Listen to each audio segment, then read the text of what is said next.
Pendidikan di Indonesia masih menyimpan segudang permasalahan yang belum terselesaikan oleh pemerintah. Kurikulum merupakan kompas yang menjadi pedoman untuk menentukan arah serta tujuan dalam proses pembelajaran. Assalamualaikum warahmatullahi wabarakatuh. Perkenalkan, nama saya Vina Wilda Bariro, biasa dipanggil Vina atau Wilda. Saya mahasiswa dari Universitas Islam Zainul Hasan Genggong dari program studi Pendidikan Guru Madrasah Ibtidaiyah. Nah, di sini saya akan menjelaskan terkait kurikulum. Untuk menyelesaikan tugas UTS mata kuliah pengembangan kurikulum dengan dosen pengampu Ibu Nur Fitri Amalia MPD. Simak videonya baik-baik ya. Seberapa penting sih kurikulum di Indonesia? Kurikulum di Indonesia sangat penting karena menjadi pedoman utama dalam proses pendidikan. Kurikulum yang mengarahkan tujuan pembelajaran, materi yang diajarkan, serta keterampilan apa yang harus dimiliki oleh peserta didik. Di Indonesia sendiri telah terjadi sekitar 11 kali perubahan kurikulum karena menyesuaikan dengan kebutuhan masyarakat dan perkembangan zaman, seperti kemajuan teknologi, dunia kerja, serta tuntutan globalisasi. Kurikulum penting karena harus menyesuaikan dengan kebutuhan masyarakat dan perkembangan zaman. Kebutuhan masyarakat terus berubah karena seiring dengan kondisi sosial masyarakat dan dunia kerja. Misalnya, masyarakat saat ini tidak hanya membutuhkan sumber daya manusia yang memiliki pengetahuan, akan tetapi juga mampu berpikir kritis, bekerja sama, berkomunikasi dengan baik, serta dapat memecahkan masalah. Di sisi lain, perkembangan zaman seperti kemajuan teknologi digital, internet, serta globalisasi membawa perubahan besar dalam cara belajar dan bekerja. Banyak aktivitas yang kini berbasis teknologi, sehingga peserta didik dituntut untuk memiliki kemampuan literasi digital, serta mampu beradaptasi dengan hal tersebut. Perkembangan zaman ini yang memunculkan kebutuhan baru dalam masyarakat, sehingga kurikulum harus terus diperbarui agar tetap relevan dan mampu mempersiapkan peserta didik yang siap menghadapi tantangan di masa depan dan masa sekarang. Dalam pengembangan kurikulum terdapat 3 landasan utama, yaitu landasan filosofi, psikologi, dan sosio-budaya. Ketiga landasan ini saling berkaitan, tidak boleh dipisah-pisahkan untuk menentukan arah pendidikan. Yang pertama adalah landasan filosofi, berperan sebagai penentu tujuan dan nilai pendidikan. Artinya, kurikulum harus mencerminkan nilai kehidupan bangsa. Jika landasan ini kuat, maka peserta didik tidak hanya cerdas dalam akademik, tetapi mereka juga memiliki karakter yang baik. Sebaliknya, jika tidak sesuai, maka kurikulum akan kehilangan arah. Contohnya, peserta didik juga ditanamkan tentang nilai-nilai kejujuran, disiplin, dan tanggung jawab. Maka peserta didik tidak hanya belajar tentang ilmu, tetapi mereka juga membentuk sikap. Yang kedua adalah landasan psikologi, berperan untuk menyesuaikan kurikulum dan perkembangan siswa. Materi dan metode yang digunakan apabila tidak sesuai dengan usia dan kemampuan berpikir siswa akan membuat kesulitan di dalam memahami pembelajaran. Sebaliknya, jika sesuai, maka peserta didik lebih mudah belajar dan berkembang. Contohnya, siswa SD lebih mudah belajar menggunakan gambar, permainan, atau praktek langsung dibandingkan dengan teori yang sangat abstrak. Yang ketiga adalah landasan sosio-budaya, yaitu berperan untuk menyesuaikan kurikulum agar tetap relevan dengan kehidupan masyarakat. Karena apabila tidak sesuai dengan kondisi masyarakat, maka peserta didik akan kesulitan menerapkan pembelajaran dalam kehidupan sehari-hari. Sebaliknya, jika sesuai, maka peserta didik akan lebih siap untuk menghadapi lingkungan dan dunia kerja. Contohnya, pembelajaran dikaitkan dengan budaya lokal atau kehidupan sehari-hari siswa. Ketiga landasan tersebut dapat dianalisis. Landasan filosofi sebagai arah dan nilai dasar. Landasan psikologi menyesuaikan kebutuhan peserta didik. Dan landasan sosial budaya memastikan keterkaitan dengan kehidupan nyata. Jadi, ketiganya saling terintegrasi. Apabila salah satunya tidak terpenuhi, maka kurikulum tidak akan berjalan secara optimal. Selain landasan, perkembangan kurikulum juga harus memperhatikan prinsip-prinsip agar dapat diterapkan dengan baik. Prinsip yang pertama adalah prinsip relevansi, yaitu kesesuaian kurikulum dengan kebutuhan peserta didik, masyarakat, dan perkembangan zaman. Karena jika kurikulum tidak relevan, maka pembelajaran akan menjadi kurang bermakna. Contohnya, materi teknologi bisa disesuaikan dengan perkembangan zaman saat ini, agar siswa tidak merasa tertinggal. Kemudian prinsip yang kedua adalah prinsip fleksibilitas, yaitu kurikulum harus dapat menyesuaikan dengan kondisi dan karakteristik siswa. Karena tanpa fleksibilitas, maka kurikulum akan sulit diterapkan secara efektif. Contohnya, guru bisa menggunakan metode yang berbeda-beda sesuai kemampuan siswa di kelas. Kemudian prinsip yang ketiga adalah prinsip kontinuitas, yaitu kurikulum harus dapat berkesinambungan antar jenjang. Karena jika tidak berkelanjutan, maka pembelajaran akan terputus. Contohnya, materi di kelas awal akan menjadi dasar untuk pembelajaran selanjutnya di kelas berikutnya. Kemudian yang keempat, yaitu prinsip efisien dan efektivitas, yaitu kurikulum harus dapat dilaksanakan dengan baik sesuai dengan sumber daya yang ada. Karena kurikulum harus realistis agar tujuan pembelajaran tetap tercapai.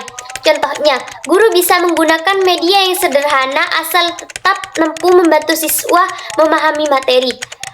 Jadi, jika dianalisis keterkaitannya, prinsip-prinsip ini memperkuat landasan yang ada.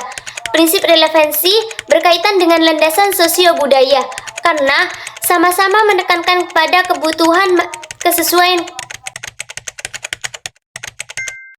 Peranan kurikulum dan model kurikulum memiliki perbedaan yang mendasar. Peranan kurikulum berkaitan dengan fungsi dan tujuan kurikulum dalam pendidikan. Misalnya, kurikulum berperan sebagai pedoman pembelajaran, pengarah tujuan, dan mengembangkan potensi peserta didik. Jadi, peranan kurikulum menjawab mengapa kurikulum itu penting. Sedangkan model kurikulum berkaitan dengan cara atau pendekatan dalam menyusun dan mengembangkan kurikulum. Model ini yang menentukan bagaimana kurikulum disusun dan dapat diterapkan dalam praktek pembelajaran. Jadi, model kurikulum menjawab bagaimana kurikulum diterapkan dalam dunia nyata. Jadi, dari situ dapat disimpulkan bahwa peranan kurikulum dan model kurikulum memiliki perbedaan. Peranan kurikulum bersifat konseptual karena berkaitan dengan fungsi dan tujuan kurikulum. Sedangkan model kurikulum bersifat operasional karena berkaitan dengan cara kerja kurikulum di lapangan. Perbedaan kurikulum KBK dan KTSP. Kurikulum berbasis kompetensi dan kurikulum tingkat satuan pendidikan merupakan dua kurikulum yang pernah diterapkan di Indonesia dengan karakteristik yang berbeda-beda. Pertama, dari ciri khasnya. Kurikulum berbasis kompetensi berfokus pada pencapaian kompetensi siswa yang meliputi sikap, pengetahuan, dan keterampilan. Nah, kurikulum ini masih bersifat terpusat karena standar dan acuan pembelajarannya ditentukan oleh pemerintah. Sehingga dalam kurikulum ini, guru berperan sebagai pelaksana. Sedangkan kurikulum KTSP, kurikulum tingkat satuan pendidikan, sudah bersifat desentralisasi, di mana dalam kurikulum ini, sekolah sudah diberi kewenangan untuk menyusun dan mengembangkan kurikulum sendiri sesuai dengan kondisi dan kebutuhan masing-masing. Hal ini membuat guru lebih kreatif dan fleksibel dalam proses pembelajaran. Yang kedua, dari segi tujuan. KBK bertujuan agar peserta didik memiliki kompetensi sesuai dengan tuntutan zaman dan kebutuhan kehidupan. Sedangkan kurikulum tingkat satuan pendidikan bertujuan agar pendidikan lebih relevan dan kontekstual sesuai dengan lingkungan dan karakteristik peserta didik. Kemudian yang ketiga, dari segi kendala. Kurikulum berbasis kompetensi atau KBK menghadapi kendala pada pemahaman guru yang masih terbatas terhadap konsep kompetensi. Hal ini disebabkan karena perubahan kurikulum yang cukup cepat dan kurangnya pelatihan yang mendalam bagi guru, sehingga mengakibatkan proses pembelajaran belum sepenuhnya berbasis kompetensi dan masih cenderung berorientasi pada materi, sehingga tujuan KBK tidak tercapai secara maksimal. Sedangkan kurikulum tingkat satuan pendidikan memiliki kendala pada kemampuan guru dan sekolah dalam menyusun dan mengembangkan kurikulum secara mandiri. Hal ini disebabkan karena tidak semua guru memiliki kesiapan dan pengalaman serta sumber daya yang memadai dalam menyusun dan mengembangkan kurikulum. Akibatnya terjadi perbedaan kualitas pendidikan antar sekolah, di mana sekolah yang sudah siap menjadi lebih berkembang, sedangkan sekolah yang kurang siap menjadi tertinggal. Dengan demikian, dapat disimpulkan bahwa KBK lebih bersifat berpusat, sedangkan KTSP lebih fleksibel dalam memberikan kemandirian yang lebih besar kepada sekolah.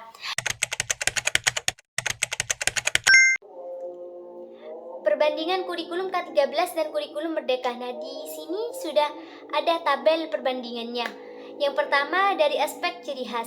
Segi ciri khasnya, pertama dari segi struktur kompetensi. Kurikulum K13 menggunakan kompetensi inti dan kompetensi dasar sebagai acuan pembelajaran. Nah, hal ini membuat pembelajaran menjadi lebih jelas dan terstruktur.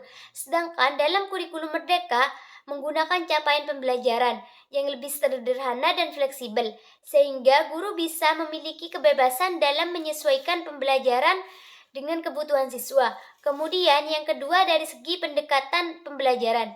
Kurikulum K13 menerapkan pendekatan saintifik, yaitu mengamati, menanya, mencoba, menalar, dan mengkomunikasikan. Hal ini dapat mendorong siswa berpikir sistematis. Sedangkan dalam kurikulum Merdeka lebih menekankan pembelajaran berbasis proyek PBL melalui P5. Hal ini membuat siswa lebih aktif dan pembelajaran menjadi lebih kontekstual. Kemudian yang ketiga dari segi penilaian. Kurikulum K13 menggunakan penilaian autentik yang mencakup sikap, pengetahuan, dan keterampilan secara rinci. Hal ini membuat penilaian lebih lengkap tetapi cukup kompleks. Kemudian yang dalam kurikulum Merdeka, penilaian lebih sederhana, berfokus pada kompetensi esensial, sehingga guru lebih mudah dalam melakukan evaluasi. Namun, guru harus tetap memastikan tujuan pembelajaran tercapai. Kemudian yang keempat dari segi materi pembelajaran. Kurikulum K13 memiliki materi yang relatif padat dan terstruktur. Hal ini membuat cakupan materi lebih luas, tetapi waktu belajar sering terasa terbatas. Sedangkan kurikulum Merdeka menyajikan materi lebih esensial dan mendalam. Akibatnya siswa dapat memahami konsep dengan baik, meskipun tidak semua materi dibahas secara luas. Nah, yang kedua dari segi tujuan. Kurikulum 13 bertujuan untuk mengembangkan peserta didik yang memiliki keseimbangan antara sikap, pengetahuan, dan keterampilan. Nah, selain itu juga K13 menekankan kepada pembentukan karakter serta kemampuan berpikir kritis dan kreatif. Nah, tujuan ini mencerminkan upaya pemerintah dalam membentuk peserta didik yang tidak hanya cerdas secara akademik, tetapi juga memiliki kepribadian yang baik. Nah, sementara itu, kurikulum Merdeka bertujuan untuk mengembangkan kompetensi dan karakter siswa sesuai dengan profil pelajar Pancasila, serta memberikan kesempatan kepada siswa untuk belajar sesuai minat dan potensinya. Nah, dengan demikian, tujuan kurikulum Merdeka lebih menekankan kepada pembelajaran yang personal dan relevan dengan kebutuhan siswa, sehingga diharapkan dapat meningkatkan keterlibatan siswa dan hasil belajar siswa. Yang ketiga dari segi kendala. Kurikulum K13 menghadapi kendala pada kompleksitas sistem penilaian dan administrasi pembelajaran. Nah, hal ini disebabkan karena guru harus menilai berbagai aspek secara rinci dan dapat menyiapkan banyak perangkat pembelajaran. Akibatnya, guru merasa terbebani secara administratif, sehingga waktu untuk mengembangkan inovasi pembelajaran menjadi terbatas. Nah, selain itu, tidak semua guru juga dapat memahami penerapan pendekatan saintifik secara optimal, yang menyebabkan terkadang pembelajaran bersifat konvensional. Sedangkan kurikulum Merdeka menghadapi kendala pada proses adaptasi guru dan kesiapan sekolah. Nah, hal ini disebabkan karena kurikulum ini masih tergolong baru, sehingga pemahaman guru belum merata dan pelatihan belum sepenuhnya optimal. Nah, selain itu, tidak semua sekolah juga memiliki fasilitas yang memadai untuk mendukung pembelajaran berbasis proyek. Akibatnya, pelaksanaan kurikulum Merdeka belum sepenuhnya berjalan secara maksimal di semua sekolah. Nah, juga masih terdapat kesenjangan kualitas antara sekolah yang sudah siap dan yang belum siap. We love you.